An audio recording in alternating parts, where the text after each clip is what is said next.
All right, everyone, welcome to the 2022 Jeep Wagoneer Series III 4x4. This is my first drive.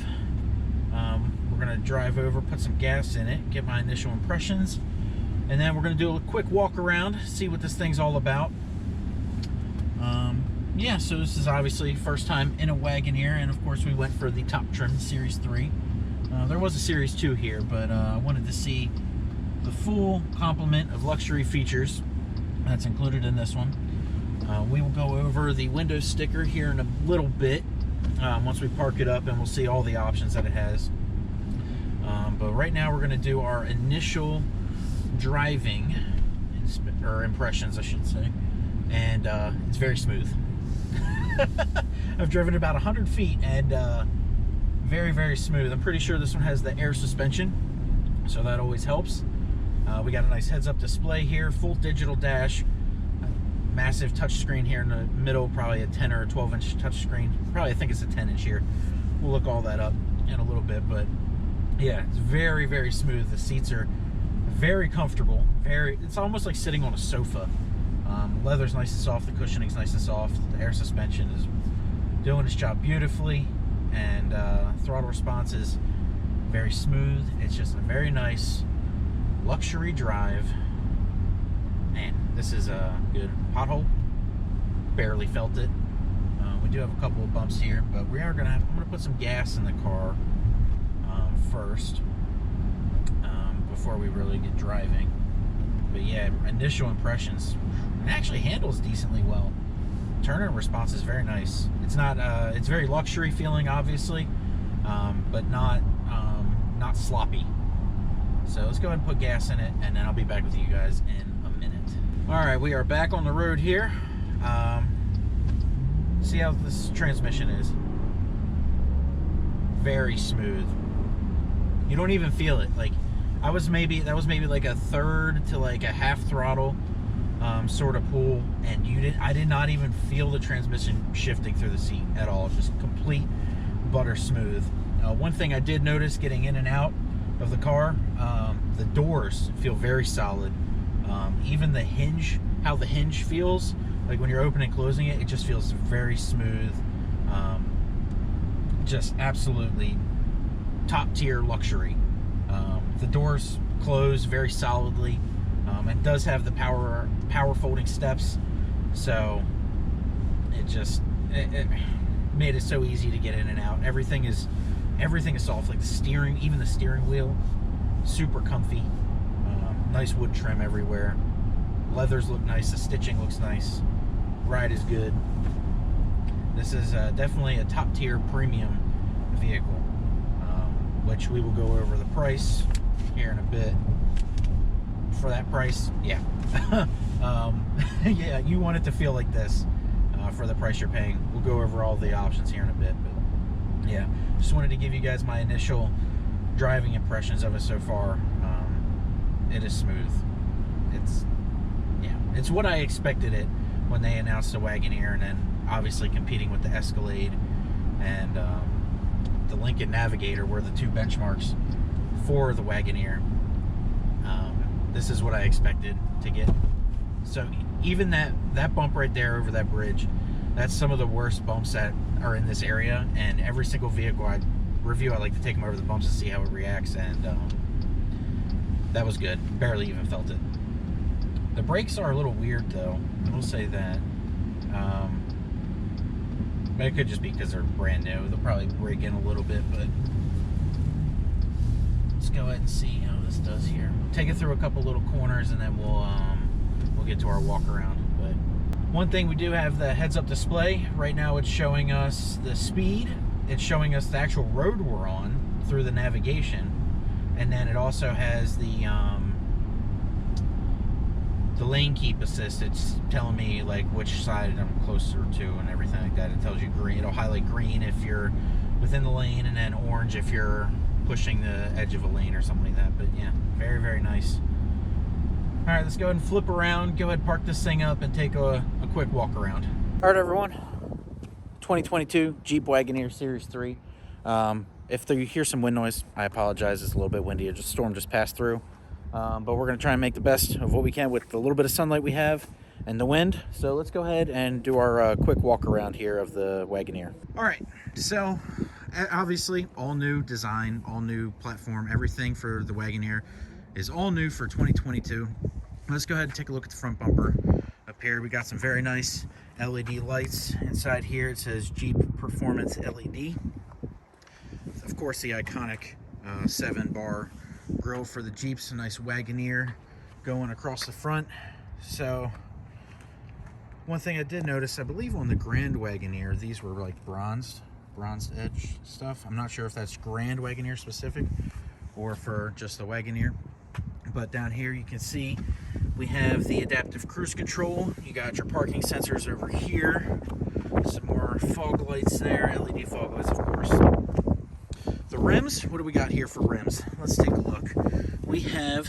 They are 285/45 22s for the tires with some their chrome face or like brushed aluminum face with some black pockets on the rims. They look very, very nice. And even on 22s, as I explained in the driving portion, this thing rides absolutely beautiful.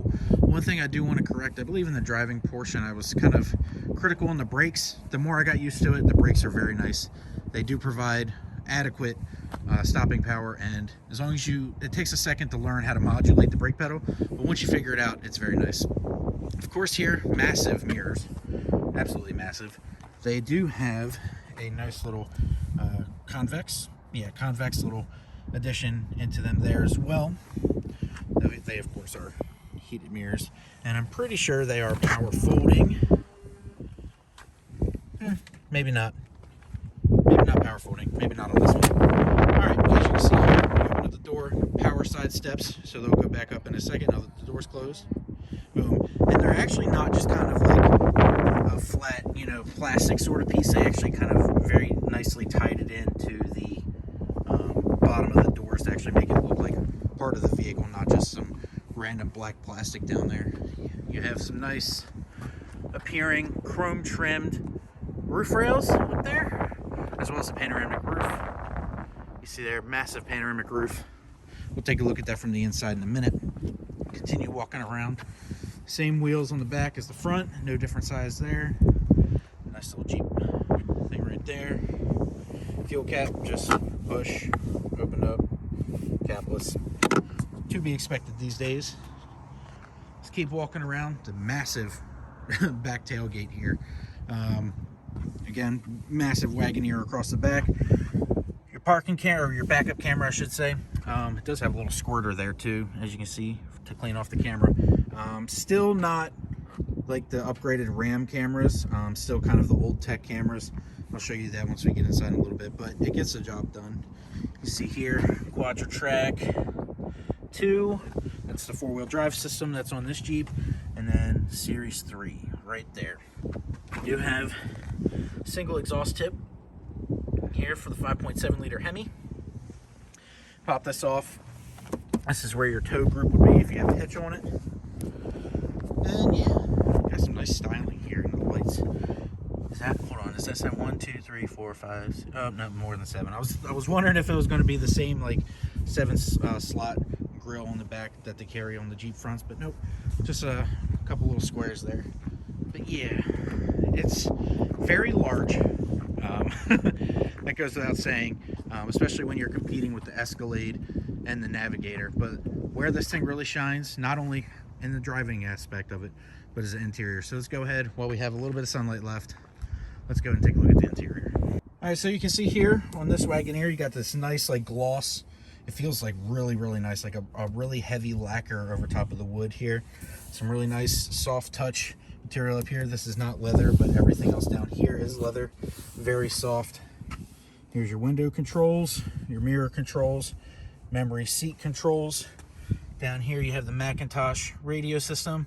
I would play some music for you, but copyright, so I'll play it and then I'll let you guys know at the end of the video if the sound system's any good. But I'm assuming if they went through all the trouble to bring on Macintosh specifically for the Wagoneers and stuff, it's probably pretty good. Down here you got some pockets, some for your cup holders and stuff. Your seat controls here. Again, like I said earlier, very, very plush seats. These don't have too many designs in them. I'm sure if you get like the Summit Reserve or some crazy package on top of the regular Series 3, you'll get some very nice seats. Steering wheel, they kind of went for just a 2-spoke design here across the middle. Wagoneer, of course, some stitch down here. Actually, it's some very elegant looking stitching, but the actual feel of the steering wheel is actually nice and soft. You got the standard controls here. This will control your dashboard menus up there, and then over here you have your cruise control, whether it's your adaptive cruise control or your regular cruise control, and then of course your gear select or your gear limit switch there. Now, before we continue on, let's go ahead and look at the window sticker here. So base price on the Wagoneer Series 3, $76,845. This has the diamond black crystal pearl coat, which looks very nice, a lot of pearl in it. Interior, global black, Napa leather seats, the 5.7 liter engine with e-torque. Oh, I didn't realize it came with e-torque on it, so that's kind of interesting. The wind is blowing it away. Stop, wind, please. All right. So here is, if you want to pause, go ahead and pause so you can look over all the standard equipment. Obviously, I'm not going to read through because it is a lot, but I will go ahead and point out a couple things. It is a 10.1-inch display there, and then 10.25-inch cluster display, which is going to be there. So I did point that out when I was doing my driving, but I wanted to highlight that here. The optional equipment on this one, so the diamond black crystal pearl coat is $595. The all-weather matte package, so actually here, let's go ahead and take a look at those. Let me move this out of the way. These are your all-weather mats. Very, very rugged, nice little Wagoneer touch inside of there, but very thick plastic mats. I'll put that back down. What else we got here? Second row seating group, so it gives you the second row captain's chairs instead of a bench. We'll go ahead and look at those in a bit. And then the premium group, so reversible cargo mat, so that's going to be for the very far back. Luxury front and rear floor mats, which are replaced by the all-weather ones. Foldable cargo shade, that's going to be in the back. The panoramic sunroof, the power running boards, the adjustable roof rails, and the 22-inch rims. So that, and the Macintosh system, all of that for $5,500 bucks, we'll call it. Front passenger interactive display, so that's $1,200. I believe that is going to be for over there.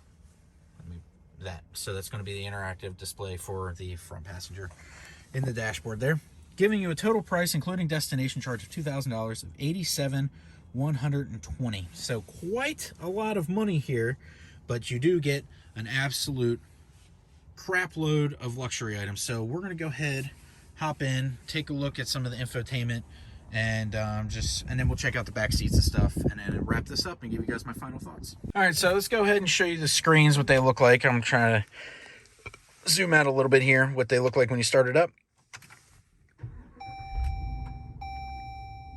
That's very cool. That was a very cool little Wagoneer over here. So let's go ahead, take a look through this screen a little bit. We'll just scroll through some of the menus here. So right now it's on navigation. Now it's giving me a whole bunch of warnings. Stop, start, not ready because my seatbelt isn't buckled. Fuel level low. I know. Thank you, thank you, thank you. All right, but as you can see here in navigation mode, which is really nice to drive around in, you have your tack over here, your speed over here, fuel below, coolant temp, and then your current gears up here, temperature. Very nice setup here. So trip info, vehicle info. So this is your main menu. So this is number 1. Driver assist. And what else we got here? Speedometer. So this is just your standard view. So you have obviously your large tack, full digital speedometer, and then your just the numbers there in the middle. So let's go ahead and go down. Vehicle info. You get your tire pressure. Let's see, stop, start. Okay. Fuel economy, gauge summary. Oh, that's nice. So you get all of your gauges there, and then oil life. All right. Trip info. That's standard. Navigation, already showed that. A little bit laggy coming up, but overall not too bad. Off-road modes. So here, this is where this is controlled, down here in the center console. So here, you use this toggle to switch between the different modes. So rock, sand and mud, snow, auto, and sport. Oh, sport mode, look at that. And then over here is your air suspension mode. So you just toggle that up or down. to raise the height. It's actually going up right now. I'll stick the GoPro outside and I'll show you guys what that looks like right now.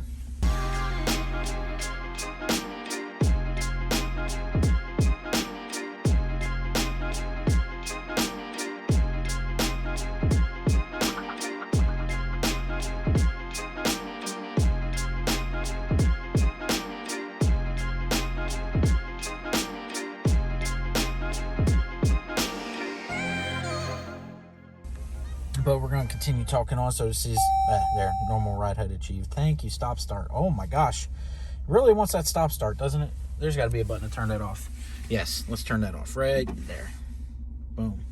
And then, oh well, I guess since we're down here, we'll take a look at this. So stop start, you got your lane keep, traction control, hazards, parking sensors, your tow haul mode, and then that, what does that look like? Is that the screen? Oh, that's the screen over here. That's what that turns on. Ooh, fancy. And actually, fun fact, I just noticed these are not actually push buttons. That is all haptic. Hold on. Let me see if I can do this right. Oh, it actually vibrates back. Hold on. Let's see if you guys can hear that. Hopefully you guys can hear it, but that's actually haptic feedback there. Boom, there's your side screen display. But let's continue going through here. So, before we get too distracted, there's a lot of stuff to go through on this. Audio. Cool. Messages, settings, main menu. Cool. Settings, and then heads up display, so you can obviously probably adjust that there. There's your heads up display, like I was talking about earlier. Now over here you have some controls here. This looks like your vented or your heated seats up here. It's probably haptic. Is that haptic? Let's see. What is it doing? Okay. All right. So you got to give it a little press, but it is just haptic. There is no actual button here. I'm trying to do it while looking through the screen here. There you go. Boom. What am I doing? Okay. You really got to...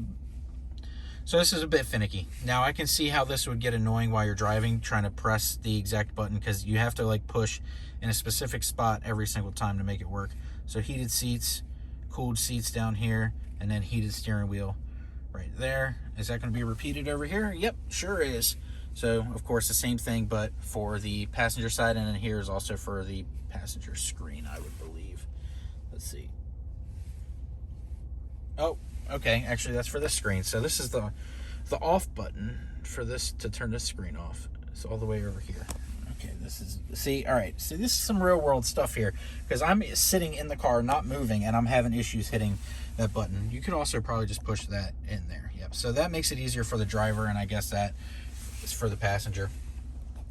I've already done a bunch of videos here on the new Uconnect, but this is their new design. It's also carried over into the Ram trucks, as well as the new, basically from 2022 onward. They started it with the Durangos in 2021. But this is the new Uconnect theme, I would guess. It's more of a white with a blue theme. Before, it was more of a red and a black theme for all of the Uconnect stuff. But this is their new setup, I guess. I'll put a link in the description here below if you want to go check out. I did a little bit more in-depth stuff on the Uconnect. Don't need to go through it all again. But yeah, let's continue on while we really run out of sunlight. Temperature controls here. Your defrost stuff, more fan controls, basically all of your fan controls going across here. So that way, in case, if you don't want to go through the system here, you can just do it right there. Boom. So you got the screen or the buttons. Down here, there's a wireless charger, plus all of your ports, as you can see there. Your gear select here, four-wheel drive down here. Neutral, this is your neutral indicator for switching into four-wheel drive low, and then your hill descent control over here. This is the key, by the way. Let's go ahead and show you guys that. There's a Wagoneer on it. They're very nice. It's very similar to the Grand Cherokee L key, but it says Wagoneer on it. Coming across here, very, very, like I said, the wood is extremely lacquered in this. It's so shiny, like, it's kind of hard to show on camera, I guess. But it's very, very lacquered up. You got a little panel here with some more plugs. Nice felt line, so it's not going to scratch anything. Push that forward. You can lift that up, and then boom. This is like this goes up to my elbow for how deep that is. So it's quite a deep case. You can store a lot of things in there.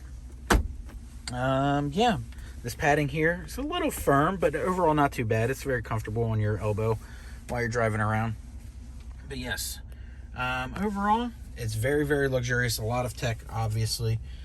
But I guess the thing a lot of people want to see is the back seats. So let's go ahead, or actually, we'll just spin around here. We'll talk about them right now, and then I'll get back there and show you guys the legroom. So as you can see here, this one has the captain's chairs.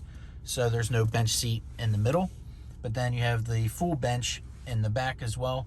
Panoramic sunroof here is controlled by that. So you can open your close. The window, this should be the vents, or the screen, I should say, not the vent. But that is not automatic. Oh, yeah, it is if you press it again. There it goes. All the way back. Up here, you also have a button to open the tailgate. This is for your lights, your assist buttons, and then, of course, yep. Wow, that's very shiny. Oh, that's like a mirror. Oh, look at that. So I guess if you're... Hi. I guess it's like an extra vanity mirror, or if you want to open it up and maybe look back at whoever's in the back seats there. But this should have, I would believe this would have the fam cam on it. So let's go here. Let's do vehicle. This does not have the fam cam. Okay. Well, I did mention earlier, this is the rear view camera. Now, it's not terrible, but it's definitely not up to 2022 specs, especially when you're spending $87,000 for a vehicle. The camera does kind of let it down, but at the end of the day, how often are you really using the backup camera? Not very much. There is an off-road section, launching off-road pages here, as you can see.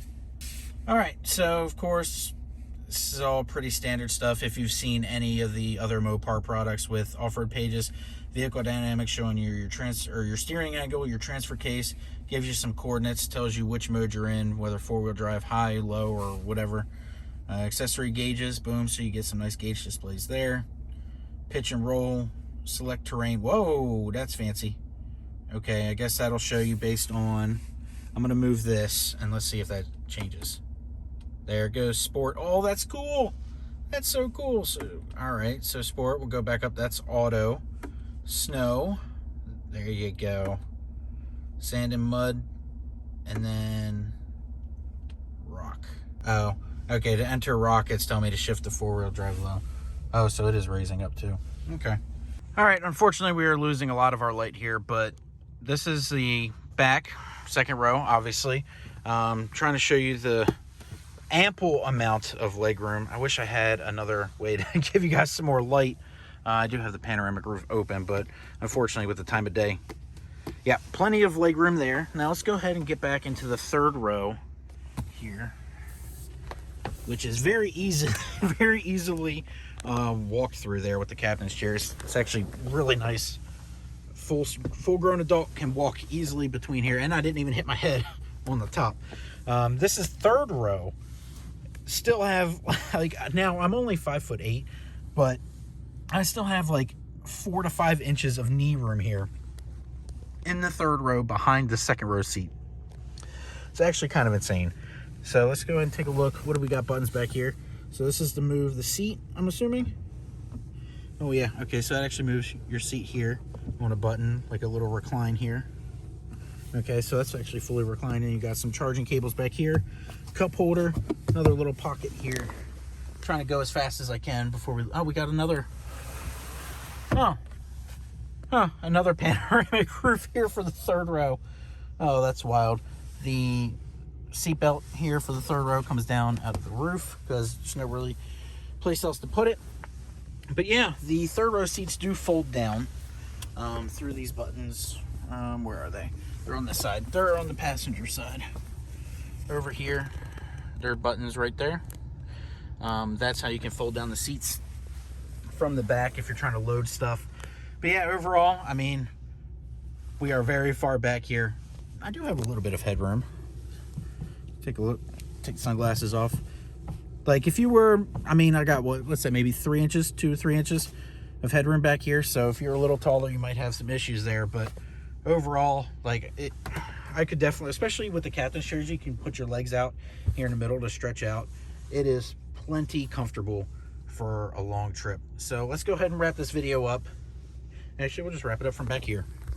If you enjoyed this video, give me a like, comment below your thoughts here on the 2022 Jeep Wagoneer 4x4 Series 3. And yeah, I will do my best to answer any questions you have, and hopefully get the Series 2 to compare overall, because the Series 2 doesn't come with like air suspension and stuff. So plenty more videos to come, not only on the Wagoneers but other cars. So if you enjoyed it, again, like, comment below, subscribe to the channel if you want to see more reviews, and I'll see you guys in the next one. Take care, have a great day.